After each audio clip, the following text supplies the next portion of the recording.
haquusan waa muuqaal qurux badan oo lagugu soo gudbin doono kanaalka dhiirigeliye fadlan dhagahaagana amaahi si aad u dhadhamiso oo u dhuuxdo micnaha quruxda badan ee muuqaalkan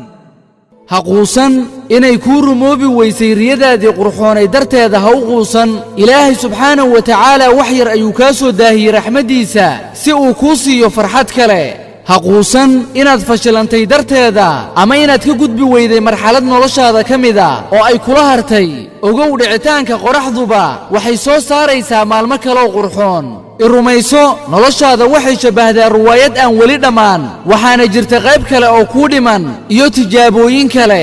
nolosha marnabaha ka sugin inay kuu hibayso waxyaabaha aad jeceshahay adigoonan bixin qiimihii lagaaga baahnaa iyo dadaal dheeri ah abuuro waxyaabo qurxoon in yarna riyow wax badanna ka dhabay riyooyinkaagana wakhti hore la kac rabbigaagana tala saaro